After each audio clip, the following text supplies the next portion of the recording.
रूसी तेल पर प्रतिबंधों में ढील देने का दावा करने वाले ट्रंप प्रशासन के सुर वास्तविकता को समझकर अब बदल गए हैं। जिन्होंने पहले रूसी तेल पर प्रतिबंधों में ढील देने का दावा किया था, अब कह रहे हैं कि वह दुनिया के ऊर्जा बाजार में स्थिरता के लिए दुनिया के सबसे बड़े उपभोक्ताओं और तेल शोधकों के साथ मिलकर काम कर रहे हैं। यह बयान अमेरिका के वित्त मंत्री स्कॉट बेसेंट ने दिया है।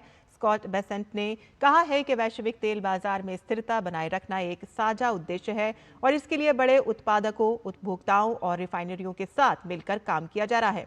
राष्ट्रपति डोनाल्ड ट्रंप के नेतृत्व में अमेरिका अपने अंतर्राष्ट्रीय साझेदारों के साथ ऊर्जा बाजार को स्थिर रखने और सुरक्षा से जुड़े खतरों को खत्म करने की दिशा में सहयोग कर रहा है। अमेरिका वित्त मंत्री ने इस लक्ष्य की दिशा में साथ काम कर रहे अंतर्राष्ट्रीय साझेदारों को धन्यवाद भी दिया। और इस पर और ज्यादा जानकारी के लिए बात करते हैं अपने संवाददाता अखिलेश सुमन से, जो हमारे साथ जुड़ गए हैं।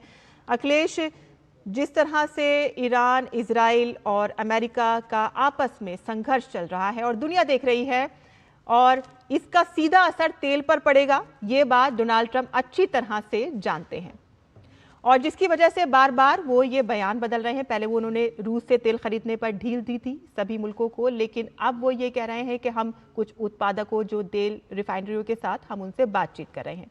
ये जो बार बार उनके बयान पलट रहे हैं, आखिर क्या रणनीति है, क्या उनकी प्लानिंग कुछ समझ में आ रही है आपको? किस तरह से स्थिरता लेकर आएंगे वो?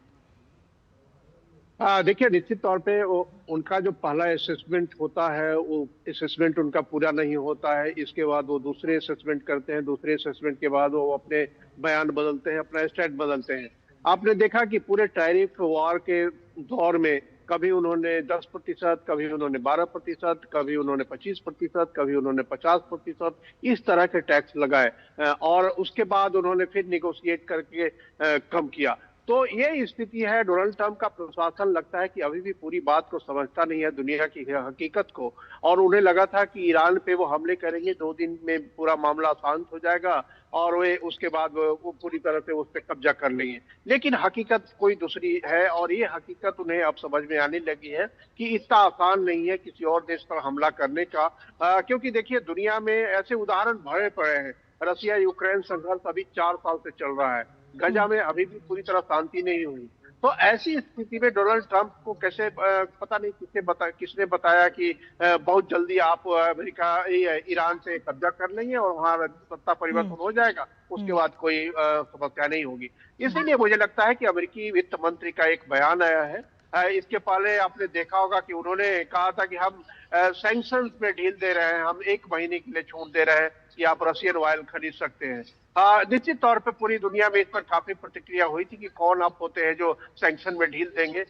निश्चित तौर पे इसके बाद मुझे लगता है कि उन्हें ये बात समझ में आई और अन्य देशों की संप्रभुता को उन्होंने समझा।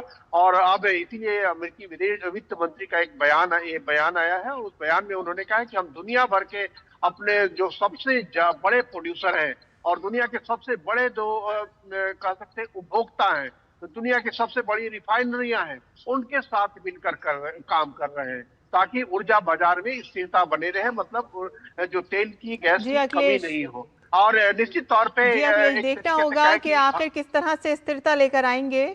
बातचीत आगे